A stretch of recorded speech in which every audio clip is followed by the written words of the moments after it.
Hello, and welcome back to the spoilerCast, the show where we talk about movies and don't care about spoiling them. My name is Tobias, and with me as always is my sister and trusted co-host, Rebecca. Hello. Hello, and today we're talking about the latest A24 release. Yes, I know it's kind of a tired meme to just, mention the fact that it's the latest A24 release, because we never mention that it's the latest Warner Brothers release, but A24 has kind of become synonymous with a particular kind of film, or particular quality of film. So yes, and it's one of the few big legacy studios that has kind of become a household name. Like, people know what A24 is. Like, nobody knows what Regency Pictures is, but they know what A24 is. So that's why we mention it. yes. And, I guess we should just get right into it, right? Yeah, so the newest movie is obviously Bodies, Bodies, Bodies. Yes. Might want to mention that name. Yeah. Well, now you have the intro now, the way, because I edited them differently now, so that was the big reveal of the title. Oh, I'm sorry. No, that works. I didn't realize that. Yeah. Just want to also mention that if you want to listen to us talk even more about A24 movies, we're going to do that on patreon.com/don'tmakeascene this Tuesday, where we're going to rank all A24 movies that we have seen so far. Yes. We haven't seen all of them, although I have tried. It turns out I'd seen a lot more than I thought I had, so I was like, I'm going to try and watch all of them. But for now, we're gonna rank as many of them as we can. But that's for Tuesday, and that's for our paying audience. So if you want to be part of that very, very select crew, check us out on patreon.com/don'tmakeascene. But now let's go into Bodies, Bodies, Bodies. It's a, I guess it's a dark comedy, a kind of a whodunit. Yeah, it's tagged comedy, horror, thriller. Yeah, I would say that's that's correct. pretty accurate. Not so much horror, definitely thriller, definitely comedy, which we'll talk about. But yeah, it's a bunch of friends hanging out at their rich parents' house, and they're going to have a hurricane party. Hurricane party, yeah. They're going to party during a hurricane. Because, that's any a thing, fucking apparently. reason to drink and do drugs, I suppose. Yeah. But yeah, then an innocent game of bodies, bodies, bodies turns more serious when people actually start dying. Yeah, that's about as much as we'll say, because that's what the trailers reveal. Yeah. So we're gonna do the same thing we usually do when it's a new movie, right? Yeah, even us here at the spoilerCast don't want to spoil everything, so we'll try to keep the first half as spoiler-free as possible, and then we'll give you a warning, and we'll go into spoilers. And this is definitely one where we're going to have to, talk details, so yes. You have been warned, but you will also be warned again when we start talking spoilers. Yes. But, as always, let me ask you. Well, let's do this, actually. We haven't done this in a while. Before we watch it, going into it, what was your expectations of the movie? Well, I didn't have much of an expectation. I figured it would be, classic, oh my god, people are dying and we don't know who it is, and it's all gonna be dark and more people are dying kind of thing. Sort of Scream event, like Scream 4 kind of ish. Okay. Towards the later half of the movie when they're in the house. After the party, I think. After party, yeah. Yeah. I thought it would be that kind of thing, which it partially is. Sort of, yeah. But it had some nice details and twists and turns that I really liked. Yeah. So now, having seen it, what do you think of Bodies, Bodies, Bodies? I'm still probably coming down from the high of watching it. I don't know. No. I was really excited when we were watching it, and I'm still kind of really excited about it. But we're gonna talk about it, so we'll see if my opinion changes. Yes. But at the moment, I am elated. It was an amazing watch. Yeah. Yeah, basically. What about you? Did you have any expectations? My expectations were actually kind of low. Because I didn't know any of the filmmakers. Because it turns out the director has mainly acted in stuff. So, and only directed like one movie before this, and I didn't know about that movie. And the writer is both the woman who came up with the story and the woman who wrote the screenplay. I've never done anything else except for this. I mean, they've done like shorts and stuff, but I think they haven't worked on any like feature-length stuff before this. And then the whole thing that it's a bunch of Gen Zers hanging out at a party. Also, one of them is Pete Davidson, and I was just like, ugh, I don't know. And he doesn't really like put a gold star on any project. No, I'm not a fan. I don't really see what people see in him. I'll keep it at that. I'm not a fan. Yeah. But now, having watched it, I think it's the second funniest movie of the year. But that's not really fair because Jackass 4 came out this year, and that's kind of an anomaly. Other than that, other than Jackass 4, this is the most I have laughed watching a movie in many years, I think. At least watching new movies. This was hilarious. Yeah, that might actually be true. Yeah. I don't think I've laughed I can't that remember way at a movie in ages. Yeah, like, I can't remember a modern comedy that actually made me laugh out loud, like, several times. So, I definitely enjoyed it. I didn't enjoy all of it. I'll tell you this. The first, 45 minutes kind of sucked, in my opinion. Because obviously it starts by... Well, not really introducing characters. No. They give us a vague introduction of all the characters, which kind of makes sense, though, I have to say. Yes. And then there's just, it's just youngsters, it's kids partying. It's very Gen Z. Very Gen Z. The fucking weird music where nobody sings. It's just and I just don't get that's a bit of a millennial thing as well, to be honest. I guess it's very icona pop. Yeah, they kind of created that sort of, or at least made it popular. Made it really big, yeah. Yeah, and it's kind of continued with people like. I don't remember. I was going to say Missy, I personally don't really listen to it, so I don't fucking know. Yeah, I don't listen to it either. But then again, I listen to drone and noise and death metal, so I guess I can't complain, so... No, it's basically the same, just, other side of the spectrum, sort of. Yeah, exactly. It just isn't my taste. It's just ugh. And then, of course, Pete Davidson. And everyone... I have to say, he didn't do it. He wasn't as obnoxiously annoying as he can be. He actually acted. Yes, he wasn't. He didn't just perform as himself. No, he actually played a little bit of a character here, which was good, Yeah. And he did it well. I'll give kudos for that. Definitely. But other than that, the characters were annoying. The typical.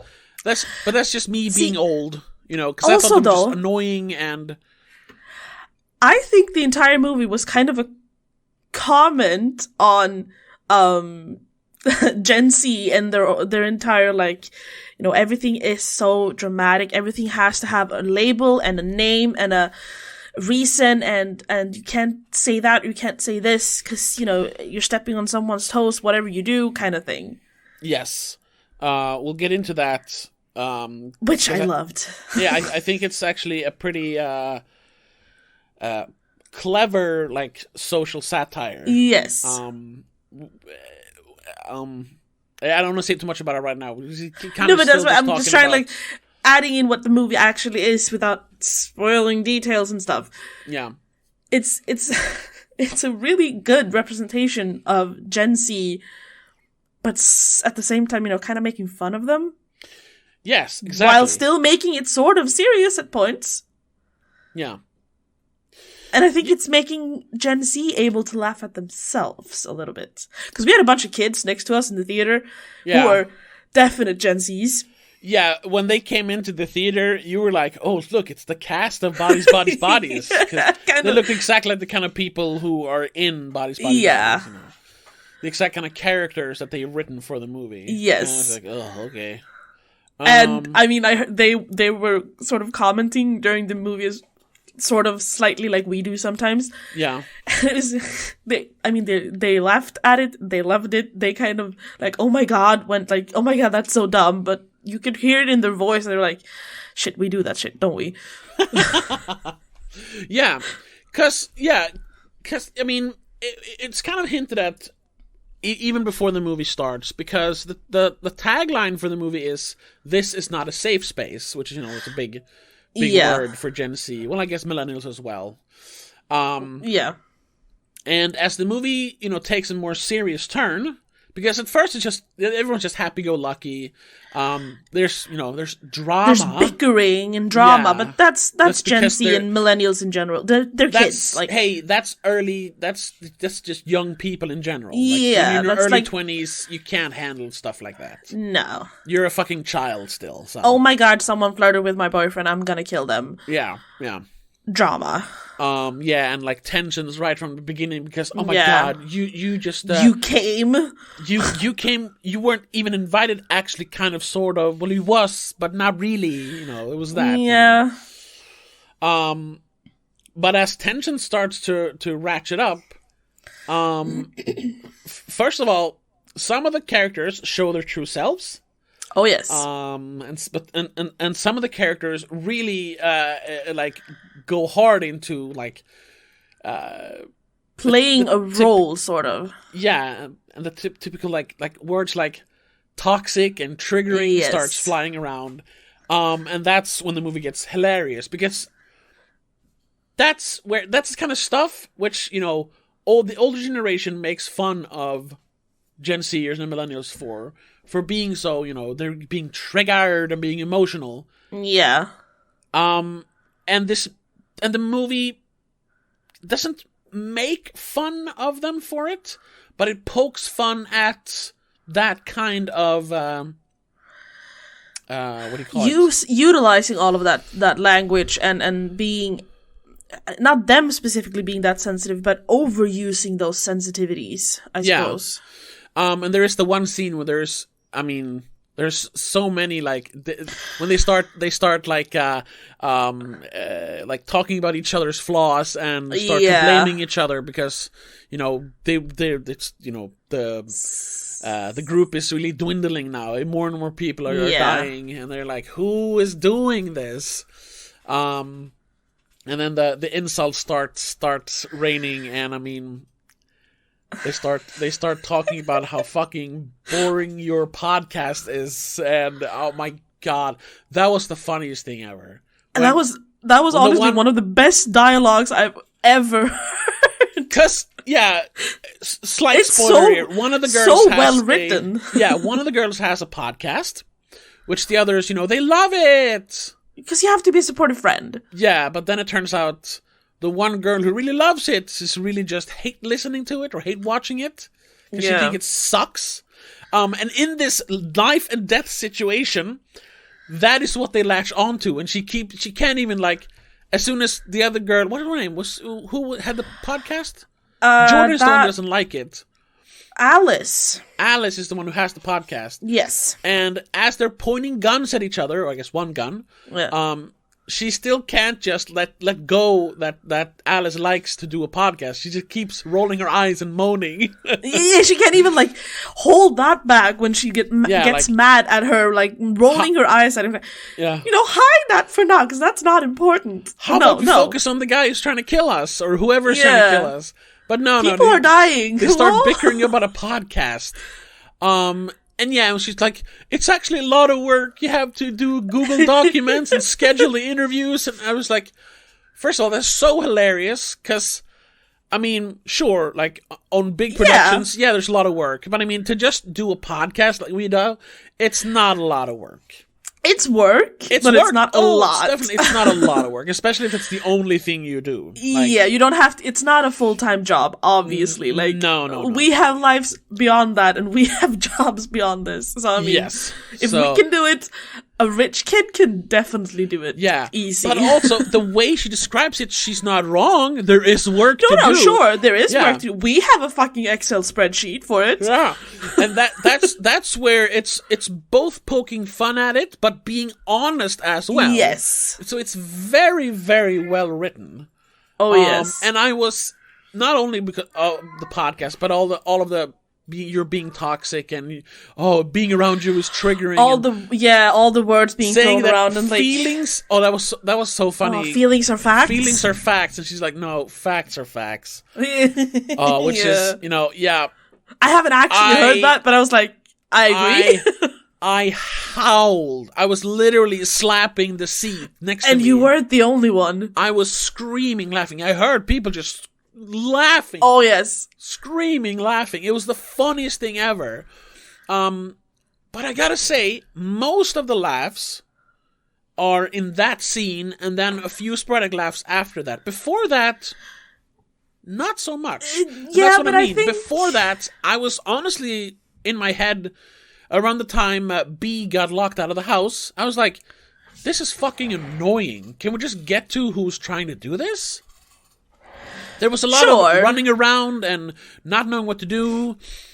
And at some points, it felt like a student film where you had a bunch of kids walking down like dark corridors, like bad lighting. Yeah. I mean, here it's intentionally bad lighting because they're all it's all being lit by like cell phones, and like one of those headlight thingies, headlamps, headlamp, yeah. So I get it, but at some points when they're like walking down to the gymnasium, it's just like, this looks like something I shot in high school, basically. Yeah. However, I feel like I can tell that part was more or less intentionally done that way. Partially, it's the classic kind of horror whodunit thing. You're supposed to be a little bit annoyed and scared and like, just don't walk around alone, you dumb bitch. Yeah. And also you have to build up the tension. You can't have the funny stuff come straight away, though. No, and that's what I'm thinking, because at that point, the movie hadn't been super funny. There were some laughs here and there. Yeah. But not like, there was like, haha, not the big, wah, like later. Yeah. So I wasn't expecting that, and I didn't expect the movie to be that funny. Like, I heard it was darkly comedic, but that usually means you don't really laugh. It's just like, oh, that's funny. Yeah. That's darkly comedic. And I was thinking, so it's going to be Gen Z humor, so I'm not going to laugh. That means, I'm not going to laugh. So I was expecting it to be more of a thriller. But then also like, it's a Gen Z thriller, which means I'm not going to care. And it didn't, for the most part. I didn't care about any of the characters. No. And that's partly me, because I don't like that kind of people. It's just not They're my not crowd. your crowd. Yeah. But also because we didn't really get to know them very well. And what we do know about them is that most of them are just, like, annoying and, like, bitchy. Yeah.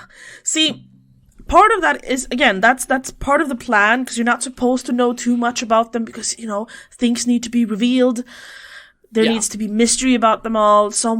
Everyone has secrets somehow, and, there's a reason for that, obviously. Yes. But also because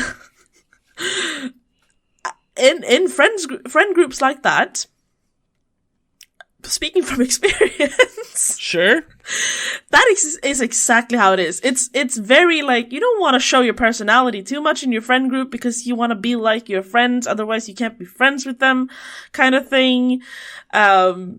And if you're mad at someone, you're gonna do it. You're gonna show it. But you're gonna show it subtly, so that they can't really like call you out on it.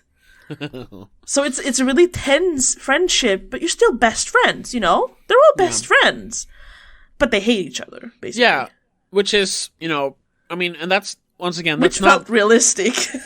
Yeah, that felt very realistic, and I recognize a lot of that.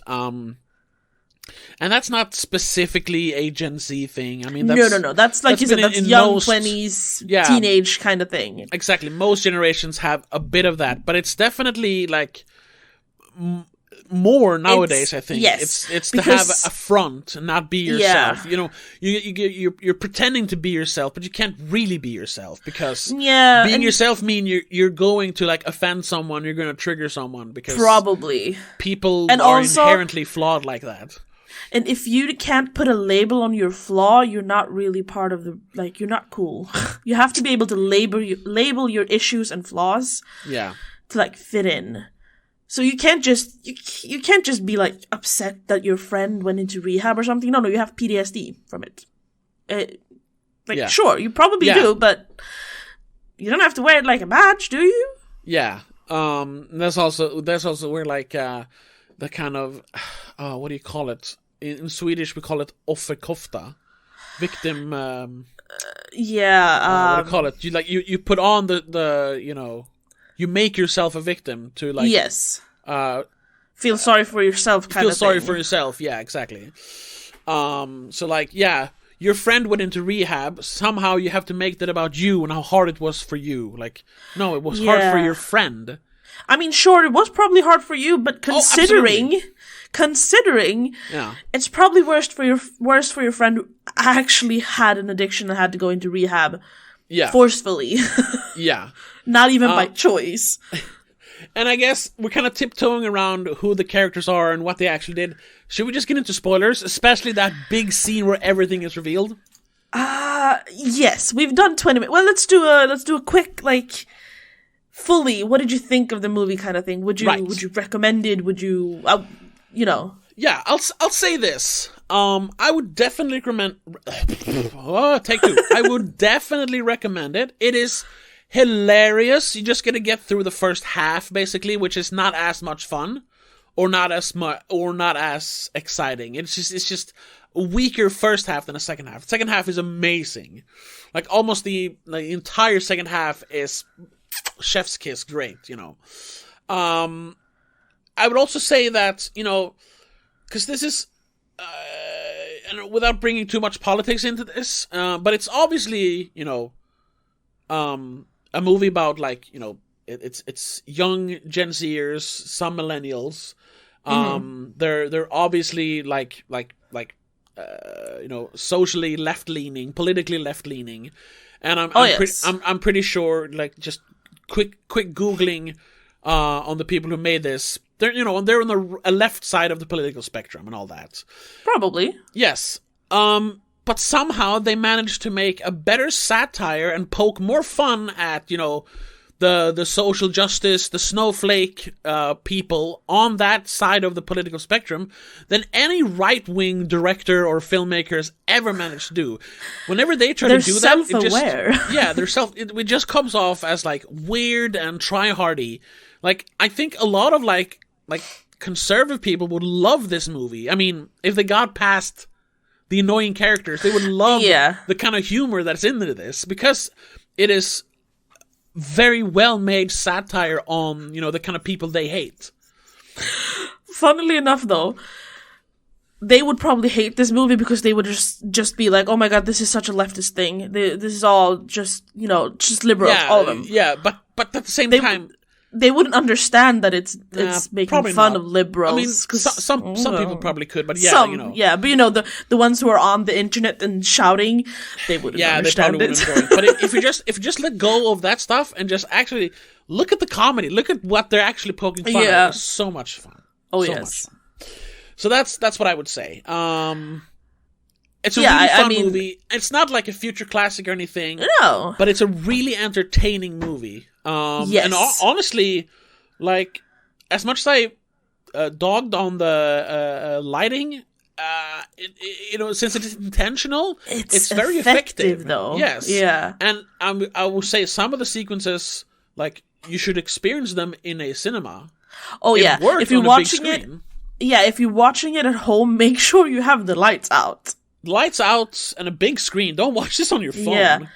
Because definitely don't have the phone lighting around you. No. Yeah. You need to focus on the movie.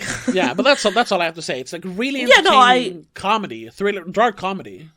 I agree, and like, adding on to that, directing was great.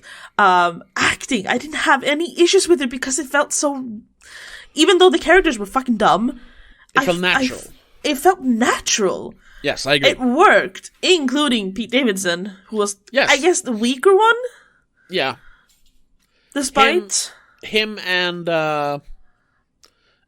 even though she's supposed to be an actress in the movie, the girl who plays Emma, I thought she was... but that's the thing, though. Oh, okay. I think that's intentional. She was just overly emotional in a fake way. Yeah. Yes. Oh, yeah, that might be true. Yeah, okay. I think she was acting.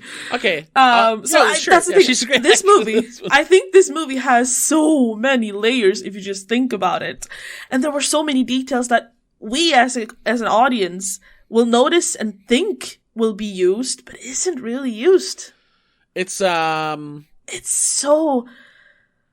It's like deep almost. Yeah, I was gonna say, to quote an old Jay Bauman quote, "There's so many levels of irony here, I don't know what's real anymore." Basically. Sort of. Yeah. Yes, I would definitely recommend it. Yeah.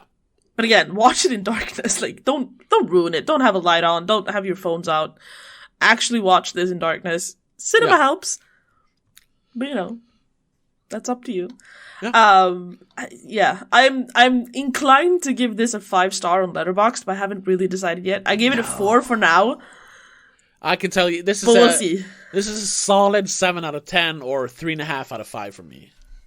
No, I think I'm... The 8s and 9s and 10s are reserved for, like, emotionally moving, like, masterpieces for me. Nah, I don't do that.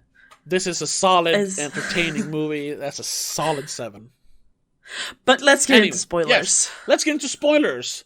Specific so spoilers. If you haven't story seen spoilers. the movie, yeah. Click off now. Come back once you've seen it. Thank you so much for listening, and we'll get into spoilers right now. Here we go. I don't even know where to start. I don't know which one to start with. Because there's so many explicit details that are both utilized and not. Like, the whole thing with the car, in general. Yes. I didn't even realize that the light thing was on, and that would affect things. The window was like, yes, that's gonna come back. Yes, I noticed the mirror light thingy, yeah. And I tried to I noticed it, get your but attention, but that's not what's that gonna lead to? No, because they were zooming in on it slowly. Yeah, but I couldn't figure out that would that's gonna run out the battery. I didn't figure that one out. Okay. So I like that there was attention to detail. Of course, leaving the sword outside. Yes.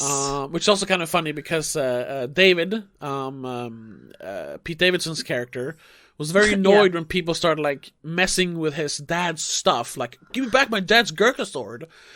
But then as soon as the storm started, he just threw it on the ground and they went inside. Like, he just left it. It's like, do you really care, though? He was just annoyed that he got it. Yeah, exactly. Yeah. He was annoyed that... Because Greg looked way cooler at the moment. Surprise, surprise, Lee Pace shows up in the movie and is just awesome. Yeah. Much older, of course. But he's the older boyfriend. Yeah, because always Lee one Pace of must be those. like in his 40s now. So he's like double the age of these characters. Which is also kind of funny since he is, other than Pete Davidson dying first. He's born in 79. Yeah, exactly. 89, 99, 2009. Yeah, he's 43. Yeah. Yeah. So he's like old. He's like a early millennial, almost even Gen X. Yes. A more thoughtful generation, not erratic and quick to judge, and Yeah, he's playing sort of that age too. He's playing like early millennial, where you kind of stop and think about things almost. Yeah, exactly. What I thought was fucking brilliant then is that, like I said, except for Pete Davidson, he's the first to die. So, like, the potential voice of reason, no. They literally, like, beat him out of the movie because they kill him thinking he is the murderer because they mistakenly thought he was an ex-soldier. Yeah, a veteran. He called himself a vet. So they're like, oh, he's and a veteran. And his girlfriend Alice had called him a G.I. Joe. Turns out, though, no, he's a veterinarian's assistant, and Who's she just calls him G.I. Joe. Fit. Yeah, because he's very fit, so, like G.I. Joe. Which is kind of a stretch. Like, why would you call him G.I. Joe then? Call him, like, Man-Meat or something, I don't know. No. I mean, I guess he has a bit of a soldier style to him, because he's he had the prep like bag you said, he and thinks about it. He had the survival kit. He's a bit special. He needs to sleep with his light mask light therapy mask, because he has seasonal depression, and he has to do his exercises to be able to sleep. So it's like he has those quirks that might come with having been a soldier. Yeah, exactly. They're setting him up to be that way. We see him earlier in the movie, meditating in the couch, on the couch, or on the love seat, or whatever it is. And I mean, he can saber a champagne bottle. Yeah. Which I guess anyone can learn, but in the light of being early 20s and seeing an older guy doing it, you're like, oh my god, he can handle a knife. Yeah. You're not thinking okay, everyone can learn how to saber a champagne bottle. No, you're thinking, shit, he can handle knives. Yeah, exactly. But it's also, he is the one who acts the most mature when things start to derail during the bodies game that they're playing, which is basically werewolf. Werewolf. Yeah, it's just a new name for it. Yeah. But it's based on, when I played it, I called it Mafia. Yeah, it's the same concept. It's just that werewolf and mafia have more roles. This only had murder and victims. Sure. There are more roles in certain versions of werewolf and mafia. Yeah, but it's the same concept. Yeah. One person kills other people, and you have to figure it out before everyone dies. Yeah. Which then, the movie became a real game of bodies. And at the beginning, or when that started happening, I thought, is that going to be the big clever thing? It's actually a huge serious game of bodies. I was like, oh no, that can't be it. It turned out for it wasn't. The most part of the movie, it seems like it though. Yes. Both for good and bad, to be honest. Yes. And there were a couple of plot holes. Like when Emma dies, they find her. She looks like she has fallen down a flight of stairs, or was she pushed? And we don't see it, and there's not even a hint of how she actually died. But then it's just revealed. Oh, she tripped and fell. Sophie saw it. To be fair, we know Sophie is lying about certain things, so she could be lying about that too. I guess, but that's never revealed. So it doesn't matter. No, but I think that's part of it. That we're not supposed to know what actually happened. Yeah. No, because in the very end, let's talk about the end then. Sure. Because in the very end, it's I guess the point of the story is that none of this would have happened if they would have just calmed down and try to assess the situation and instead of start looking for the killer. Yes. Hold on, what actually happened here? Instead of sort of exaggerating the situation, and I thought of all the fucking story times people do on TikTok and shit. The smallest thing in the world happens, and you're just making it as if it's the end of the world for you. Yeah, you're making. This isn't the smallest thing that happened, to be honest. No, because it's a movie. Died. But it's an accident happened. Someone died, but they immediately think he has been murdered. They assume straight away that someone killed him. They don't even think about checking his phone. First of all, just calmly asking people, "Do you know what happened? Did you see anything?" Yeah. No, they're just they immediately start blaming someone. Yeah. Which felt like it was immediately after they played the bodies game, which was so that it's just a meta, that was just a metaphor setup or something.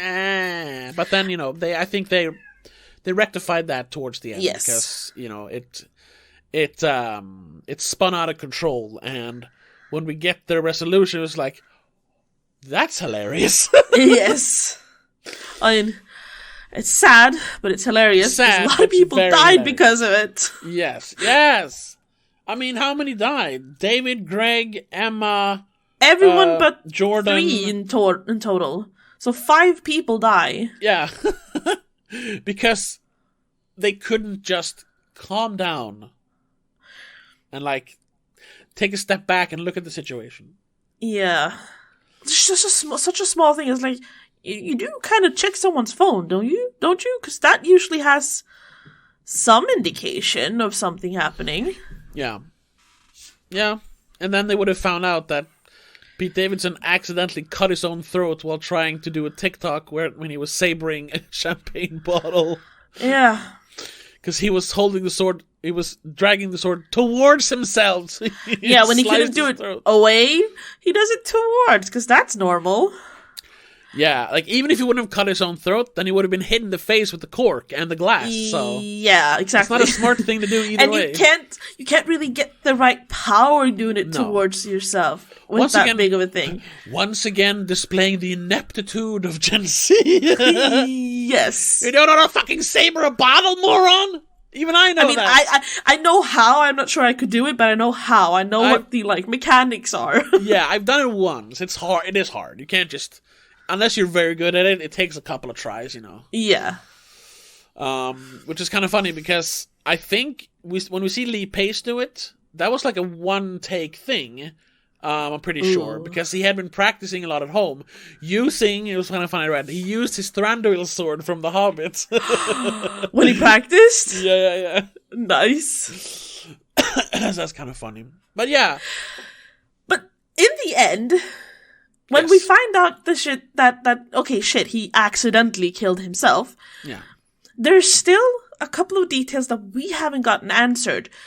Because B finds a matching set of underwear in the back of the truck that matches the bra she finds in Jordan's room. Yes, and Jordan does say that, you know, when they start pointing fingers at everyone, she says that, oh, Sophie called me before the party, wanted me to stop by and have sex with her or whatever. And they had sex in the back of the car. Yeah. But it's not, like, Sophie never admits it. She's still totally, she's obviously hiding something when she's throwing away her phone. Yeah. But at the same time, it's like, because B doesn't mention the fact that she finds the underwear, though. So it's not like, you know, I know you did something with her because I found her panties in the fucking car. Yeah. So I feel like that's still an technically unanswered. It's a kind of a plot hole, yes, because they never bring that up again. It doesn't lead anywhere. Because she was already suspecting Sophie because of what Jordan said. Yeah. So her underwear in the car didn't really, you know, do either or to like exacerbate or alleviate the situation. I don't know. I guess for B it was more or less just okay, so it's true. Yeah, I guess. But they don't say it out loud for us to understand that. No, and it's a little vague, even in the movie, I think. Yeah, which makes the ending kind of even weirder because they're just like when they find out that it was all an accident and everything happened because of a fucking accident. It feels like they just let everything go. I would still be pissed as fuck if my girlfriend had cheated on me right before this. Yeah, but I think at that point they're just happy that there wasn't a murderer. And since there were only them two left, they are also happy that, oh shit, she's not the murderer. I guess. You know, and then they had kind of a little comment on the fact that, you know, people are obsessed with their phones nowadays. Yes. Which, you know, they slightly commented on earlier in the movie, but it was never like, ooh, I got a TikTok all the time, but it's there in the background all the time. Because, you know, they do. In the beginning, they do a couple of TikToks, and then everyone's walking around with their phones. Yeah, and the hard cut after they're making out in the grass, and then they're it's a hard cut to them sitting in the car, and they're just both. But it's just it never felt like a, you know, look up from your phone, sheeple kind of comment. No, because it was subtle. That's it felt kind more of like. You know, because that's kind of dumb, what phones. Yeah, that's what phones are nowadays. They're always there. They're always, you know, part of what we're doing. So they don't really draw attention to the fact that the phones are always there. They're always doing TikToks. They're always talking about text and all that. But then in the end, when the electricity comes on and the service comes back, she's like, the first thing she says is, "I have service again." Yeah, sure. And then the movie ends. So then it's like, oh. They also add in the fact that even though you have a phone and you're always online, doesn't mean you're actually talking to people, though. The whole, you're so bad at answering a text, and you weren't in the group chat, you didn't reply. Because that's kind of realistic, too. Yes. Like, doesn't matter that you're on your phone. You might even read the text message. Doesn't mean you're actually going to answer it. Sorry. Yeah, and that's also, I guess you kind of read that into, old, the boomer mentality of, like, we're more connected than ever, but at the same time, like, we're more alone than we've ever been before. Yeah. Because we're always, we have that screen between us. And, there is some of that in there as well, but it's not so heavy-handed, it's actually clever. Yes. That's the lead word. Except for some of the plot holes, which, Tell me another plot hole. I can't really... I still say how Emma died is a plot hole. She was I don't think it is. All of a sudden, they find her body, and then later, Sophie's like, "Oh, she fell." It's like, oh, okay. Well, I mean, it's not explained, so I guess it technically is a plot hole, but I'm still convinced that she more or less made her... She didn't push her, Why would she push her? That's the thing. Why would she push her? No, she didn't push her, but she made her kind of OD, probably. I think Sophie knew that Emma wouldn't be able to handle those pills. But we don't see her... That's the thing. We don't see her take the pills. It's just, you want these? Not. Okay. And then next time we see her, she's fallen down the steps and there's blood everywhere. Like... Yeah, I guess. And we don't get a resolution to it. We could have had more, like, a minute added to, like, show us what actually happened a little bit, at least. Yeah, or exactly. Just hint at it more. Or heard, like, a scream before she found the body. Or something, But no, she just you don't even hear, like, the sound of someone falling anywhere. No, all of a sudden she just trips over her dead body. No, Alice trips over her dead body. Oh, right, sorry. Yeah, Alice. And she starts screaming. Exactly. Where were we before that? Oh, right, yeah, but other than that, clever writing. Very clever. Yes. Very funny dialogue. And, I don't know. I thought I was going to be able to segue into it, but I can't, because it has nothing to do with the writing, but I also loved the fact that we have a Connor O'Malley cameo in the end. Because I was just like, oh, what the fuck, when he appears as Max, the character who everyone keeps talking about in the movie. Yeah. Who is also, like, kind of a suspect, because, like, Max, in an exposition dump at the beginning, had stormed out the day before because some altercation with Emma and David. Yeah, David, Pete Davidson's character. And just didn't come back. So it's like, maybe he's doing this, maybe he was so angry that he killed David and then killed us, want to kill the rest of us. But no, he just comes back, the classic, what happened here? Yeah. Just shows up totally oblivious. And then that is Connor O'Malley, which I guess maybe not a bunch of people know him, but he is a hilarious... I don't know, he's not a comedian. I guess he does some stand-up, but he's more of a comedy writer.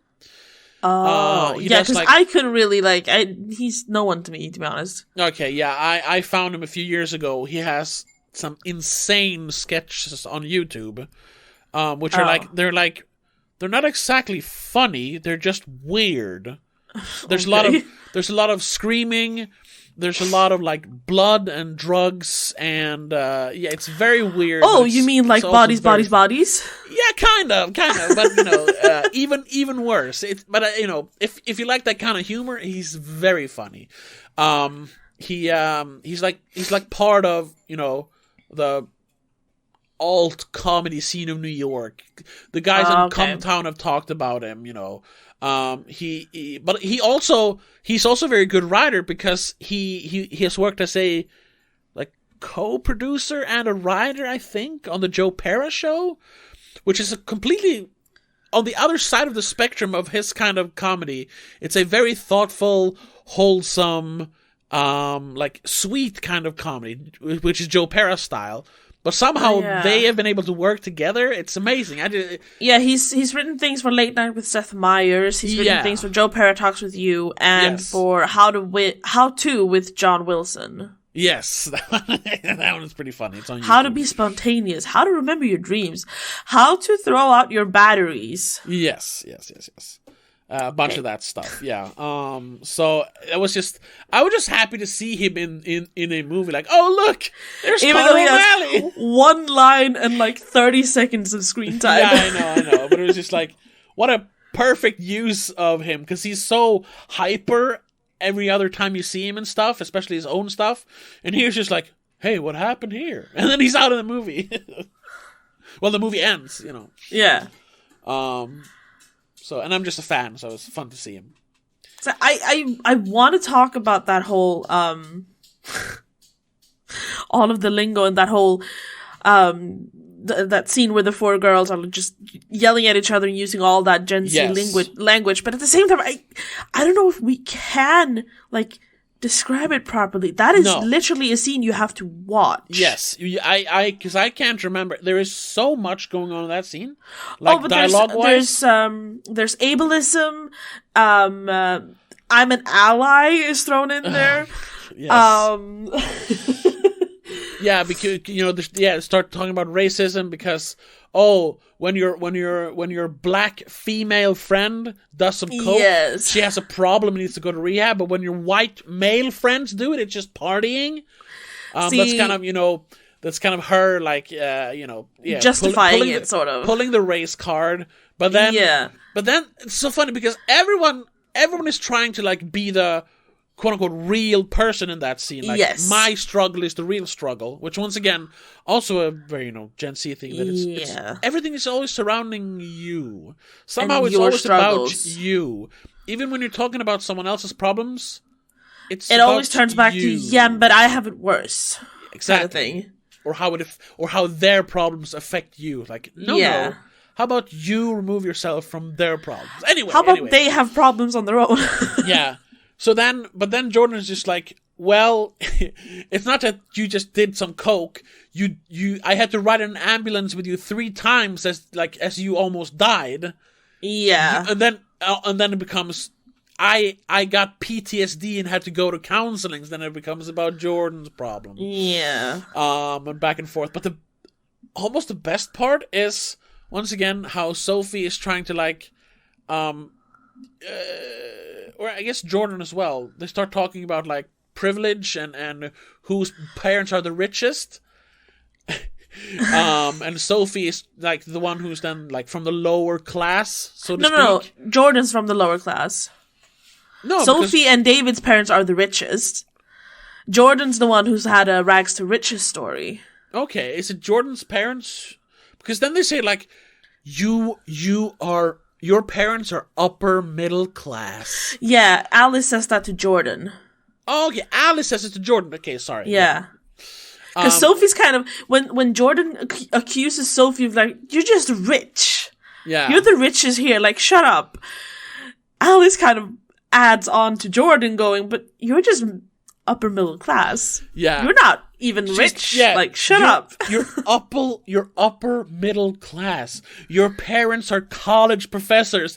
And she tries to defend herself with community college. I for me, that's worse. What? Is it community college like the where the people don't have money can go to get educations? Yeah, but that's what she's trying to say. Like, they're not like real college professors. They're community college professors. But that's still, they're college professors with tenure. Yeah. Like, they're not poor. They're not poor. They're upper middle class. Right, yeah. Which literally means, like, in America, that means you make a few $100,000 a year. That's like a lot of money. Upper middle class is rich. Right. Compared to, like, how it is here in Sweden, Jordan is, like, playing the poor card, sort of. Yeah, Like, she isn't privileged. When she still lives, in the 2-story house with the 3 cars, the dog, and Yeah. her parents aren't even divorced, stuff like that. And the only one who actually has, like, no money and problems, as far as we know, is B. Yeah. And But because she's not part of the friend group, so they don't have anything on her. Yeah. So she's not part of that, like, argument, I suppose. And the funny thing is that she doesn't even want to talk about that, because instead of using it as, like, oh, poor me, she's actually kind of ashamed of, which she shouldn't be, But at the same time, she's not using it to, like, play the victim. I think that's a bit of a comment on America, if I'm being honest. Yeah? Because I feel like, at least in Europe, we're still, even though we have a bit of that whole, oh, poor me, it's still more that, like, you're not gonna, you don't talk about your issues that much. Compared to in America, where it's very much, especially amongst rich people, you have to explain your issues and problems. Yeah, because you don't, but it's more that you don't want to be perceived as having privilege. And if you have privilege, yeah, that's true. If you have privilege, well, yeah, I might be rich. You gotta be able to explain it. Yeah, I might, sort of. No, but I might be rich, but I'm actually suffering from PTSD from my friend going to rehab. Yeah, okay. You understand? Yeah, so you're trying to find this counterpoint to, well, you're just a rich white kid. Yeah, well, then what was the point of making B not American? I don't know if that's part of the script. I don't know if that was because they wanted that actress because she's popular right now. Maria Bakalova or whatever it is. Yeah, she got a lot of attention after she was in the Borat sequel. She played his daughter, I think it is, or something. I don't remember. That movie wasn't that funny. It was not. I never watched it. Yeah, she was great in that movie. So she's gotten some attention after that. It might be that. Or, they just wanted a non-American character to kind of be a contrast to the American characters. Because she was very different. She was not as extroverted. She didn't constantly try to victimize herself. She was different. Yeah. I guess that's why. But also to kind of give that outsider perspective, like... Sure. She's the new one in the group, and you're not even from around here. Like, could she even be a murderer? Kind of thing. I was like, at one point, like, are they gonna pull like she's a Russian spy thing? Like, yes, I was worried about that, but something like that. But that would have been dumb. It could have been funny. Was she Russian though? No, I guess just she is. Well, not Russian, but she's from. No, she's Bulgarian, I think. Yeah, she's from Eastern Europe, I guess. Yeah, she's born in Bulgaria. Yeah, but I mean. Americans, sorry, Americans, but they don't know. She could have played a Russian, just the same way. Sure. Like, Swedes can play Russians in a lot of movies. Yeah, and it's easier to call someone a Russian because it's easier to like blame them for shit then. Yeah, and because Russians are the bad guys. Yeah, and also people know what Russia is. People don't know what Bulgaria is. What's Bulgaria? No, that's true. Yeah, that kind of thing. Yeah, sure, sure. I think it was just that. They wanted I just felt like that, holy shit, they're gonna play the whole, like you said, like, the Russians are the bad guys thing. Yeah, but then they didn't, of course. They didn't. It would have been tacky, yes. Yeah. Yeah, like we said, we can't even recite all the stuff that they say in that scene, because it was so much. And we can't fully explain it either. No, that's something you have to literally, you have to see it. It was... If not watching the whole movie, I mean... eventually, you should, obviously, but eventually, you're gonna be able to find that clip on YouTube. Yeah. And it was, like I said, I was trying to, like, hold it back, because, you can't laugh too loud in the theater. In the theater. There wasn't that many people there, so I didn't want to, like, be annoying. No, if you were the only one laughing, that would be so... But it was so fucking funny. I was... you weren't the only one laughing. I know, I heard it, but I was screaming, like... It was so funny, because it was so cleverly written. Oh, yeah. I like how they how they kind of put into that the whole gun threat and Yeah. shots being fired and actual danger. Like, shit. Yeah. It brought up the, like, adrenaline to 11. Yeah. Yeah, because then the scene, that's also kind of funny, because the comedy, like, could shift in an instant to, like, tension and kind of, like, scary real stuff all of a sudden. Because, I mean, it's only, like, 20 seconds after you're laughing out loud at that stuff that you're like, because but it's Alice effective. gets shot. Yeah, yeah. You're like, oh, fuck, and then reality hits again. But that's also what makes that scene so fucking funny. Is the fact that in the middle of this like storm, and they're supposedly being hunted by a murderer, they start like talking about pointless shit. Like, oh, I don't like your podcast. Your parents are actually privileged. Like, who? Hold on. Once again, how did they even like on the murderer here? How did they even get into that? Now that I'm thinking of it, what triggered it? Trigger. Yeah. No, it starts with B getting into the house again because they locked her out, but she found the doggy door, or I guess doggy tunnel in this case. Yeah. And she saw Jordan find the gun, so she goes in there and she says, Jordan has a gun. And she's like, you're crazy, I don't have a gun. Empty your pockets, and she throws down the, that she was the murderer in the game. Exactly. And Alice straight away goes, oh my god, so you're the killer. And from there it just escalates and spins out of control. That's how it starts, yeah. And then she flips and just goes, Jordan, she flips and just like, yeah, I have the fucking gun, fuck you. Yeah. She didn't have it on her, she had stashed it, yeah. Yeah. Nice detail. Yes, very good detail. Well, and it's also like, because I'm wondering, like we talked very briefly about it on our way home. Like you were talking about, maybe it won't be as funny on repeat viewings, or as interesting or good. Yeah, and I know like what the issue is, but I mean at the same time, the story eventually isn't about finding out who the killer is, really. No, of course. No, because it turns out there wasn't a killer. It was all just a series of unfortunate events. Yeah. No, it's about like discovering the characters and sort of, I guess, their relationships more or less falling apart. Yes, but I'm wondering then, because, like I said, like before that scene, there was a few like, a few chuckles. Yeah, sure. And after that scene, there are definitely a lot of like laughs, but I think, and I guess that's sort of a detriment, but not a complete like, oh, the movie is terrible actually. But I think a lot of the entertainment and a lot of, what you really love about the movie comes from that scene. But also, they are building up to it by having characters being very passive-aggressive before that. So, that's part of it. But I think this you really need to rewatch this one to like know if it's rewatchable. yes, exactly. Some movies you just know you can watch again, but this, I would have to watch it again. But as it is now, loved it. It was so funny. It was riding the high. I'm like, this is basically a 5, but I'm giving it a 4 because I know I'm gonna change my mind.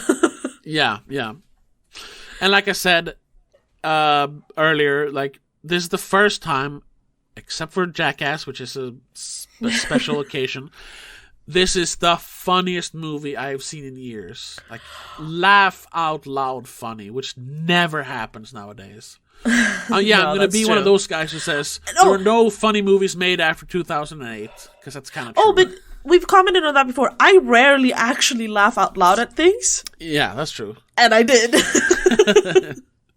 I didn't scream laugh like you did, but I laughed out loud. Yeah. I want to add in, I want to quickly talk about some of the technical aspects. Like you mentioned the lighting. I thought the lighting was perfect. It's utilizing, the dark was really fucking dark. Yes, it's not like in other horror movies where like they have a matchstick or a lighter and it's just lighting up the entire fucking room. No.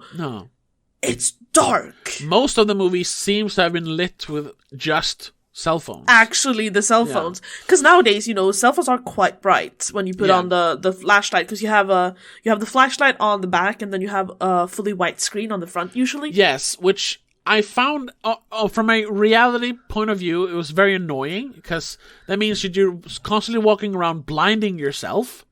And it's also wearing out the battery faster, which, everyone walks around with their phones on the whole night. That's the one thing I have an issue with. How the fuck did their batteries last that long? Because normal phones these days do not last that long. Especially even if you use the flashlight. No, but even with a normal usage, mine is almost dead by 9 o'clock. Okay, yeah. But then, of course, it makes total sense from a lighting perspective, because not only can they illuminate things in the scene, their faces always show, even though it's pitch black. So it makes sense. Except for Jordan, who walked around with the headlights. Yeah, but she had her phone in the beginning. Headlamp. Sure, yeah. And even adding on to that, Alice not having her phone, but having those glow sticks all around her. Yes. Gorgeous. Yes. So it was a clever use of darkness and a clever, such a clever use of Gen Z lighting, I'll call it. Yeah, basically.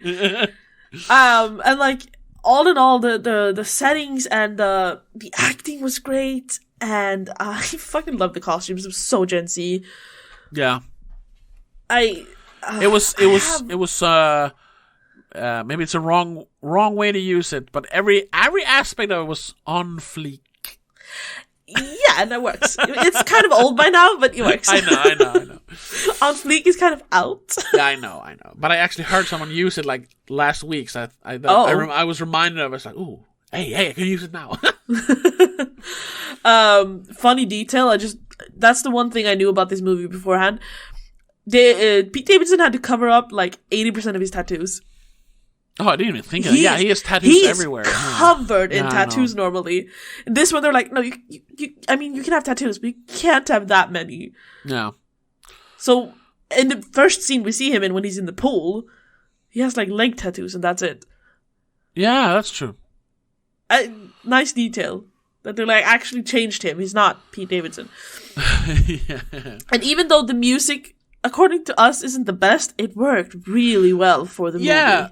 The soundtrack has the songs that were playing on the radio and when they were partying, annoying because it's not my style. Which was part of the music used in the movie as well, to be honest. Yes, in the beginning, they do a bit of a back and forth between it. Did you realize that? Because it was what they were listening to in the radio in the car, but it was also what we were hearing when they were outside. It's the same song that went from us hearing it as sure, background music, and then also being what they're listening to. Yeah, but then later you get some more actual score. Sure, and it was reminiscent of it made me think a little bit about, or think of Miami Connection. No, not Miami Connection. Hotline Miami. Right. Yeah. Which has also, a very, that kind of soundtrack. But it's actually good. Very hypnotic almost. Which is sad. And then it melted into what you were watching, so you didn't it didn't stick out in a weird way. Yes, exactly. Yes. Which it sometimes does. I also have to say that there were 2 jump scares. And I thought they were good jump scares. Not only because I actually jumped, which I usually do for jump scares, I hate them, but they weren't cheap ones. No. And it wasn't the whole, there's someone behind the door, or when you close the mirror or something. It's not one of those. No. They were actually kind of good. And because it's not really a horror movie, it's okay to have, a couple of jump scares just to get the adrenaline pumping a little bit. That's fun. Yeah. I don't mind that. And they weren't both in the very beginning. No, they were kind of stretched out far apart kind of thing. Yeah. Yeah, overall, like I said, very good movie. Oh, yes. I was pleasantly surprised. Definitely. I don't think I'm still gonna be very suspicious whenever I watch another Gen Z movie. This does not set the tone for Gen Z movies, probably. No. This is not. We cannot expect this to be Gen Z movies. No, this is too clever. Yes. Sorry for shitting so much on Generation Z, but come on. Well, come on. What was I gonna say? No, damn it! I lost my train of thought. Okay, whatever. I don't know. But I'm gonna have to, because you mentioned that we're gonna do the A24 listing thingy. I think we should leave this one off it for now. For now, so I guess we will. Yeah. So we can like let it, marinate and maybe rewatch it before we can actually rank it properly. Sure. Yeah. Yeah. Because our goal is, because everyone likes to rank A24 videos or A24 movies on YouTube, but I guess in podcasts in general. But no one has ever ranked all of them, at least not that I found. No, me neither. And we're not going to do that at first, but we are eventually going to rank all 139 as of now movies they produced. Yeah, I think that's what we got up to.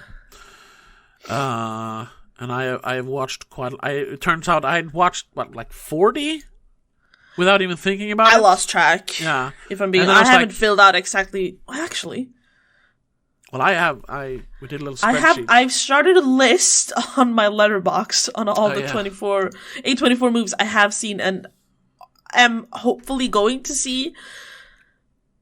Yeah, I marked everything I had seen and you had seen. Even if we both hadn't seen them, and it's 41 movies. So you have seen almost 41 movies, and I've seen like half of them, basically. I've seen 47 at this point. Oh, okay, yeah. Right, I haven't added the ones you watched recently. There we go. Bodies. Quick question, just because Spring Breakers are being compared a lot to it. To Bodies. Would you agree on that? I'm not sure I would. They're completely different movies, to be honest. The only common thing is, I guess, the coloring. Yes, I can see that they're both very much of its time. Where this is definitely like. This is Gen Z. It's a Gen Z movie, while Spring Breakers was definitely a millennial movie. Sure, like it was all about because I recently, because I was watching A24 movies, I saw The Bling Ring, which is fucking terrible. I hated it. But I saw some guy who's supposed to be a professional critic who had written like, love it or hate it. It's like. Something I'm paraphrasing here, but he was like, "This is the movie that like speaks to the early 2000s kind of like mentality for young people." And I was like, in a way, but it's a terrible movie. Not. So no, I get what he's saying, but the movie as a piece of movie is terrible. Spring Breakers does the same thing, but it's beautiful and well shot and well acted, and it's an actual work of art. Because Spring Breakers perfectly captures this desperate attempt to become famous without actually having any sort of talent. Oh, right, yeah. And this forever party that you think fame brings, and that's all the movie's about. Yeah, that's about true. These vapid girls who.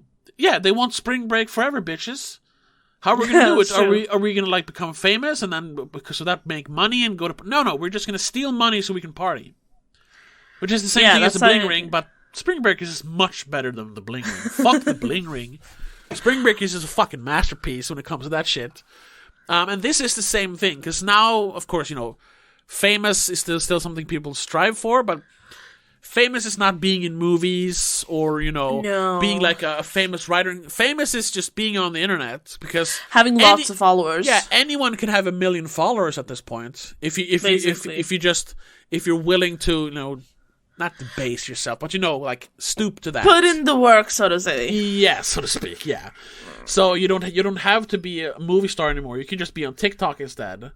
But it's more than the mentality of like always online. Everything is content, and put up this front that everything is awesome. Which I guess they also kind of commented on, actually, to be honest, because they added some of the TikTok thingies, and the end, he killed himself for a fucking TikTok, trying to make a TikTok. Yeah. So, Gen Z wants the same things as the millennials wanted, but they just have a different way of doing it. Yeah. So, yeah, I can see the comparisons, but not literal. Thematic comparisons. Sure. Yes, definitely. But this... And, yeah, colors, I suppose. Cool. I guess, but I mean, I still think Spring Breakers is a much better looking movie. With the slow motion but they have, and the they have steady cam shots. Very different aesthetics. Slow motion and... Yeah, exactly, yeah. Sure, whatever. I think that's it for today. We're probably we are going to talk more about these movies, obviously, when we do our Patreon episodes about A24 movies in general. We don't know the full how long that's going to take. So if you want to keep up with it, check out the Patreon.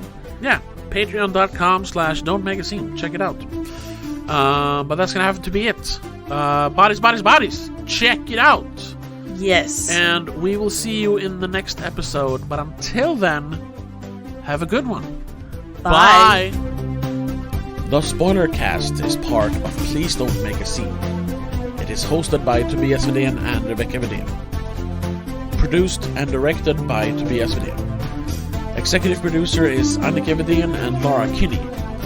Also a huge shout out to all our patrons. Laura Kinney, Mom, Dad, Mom and Mac.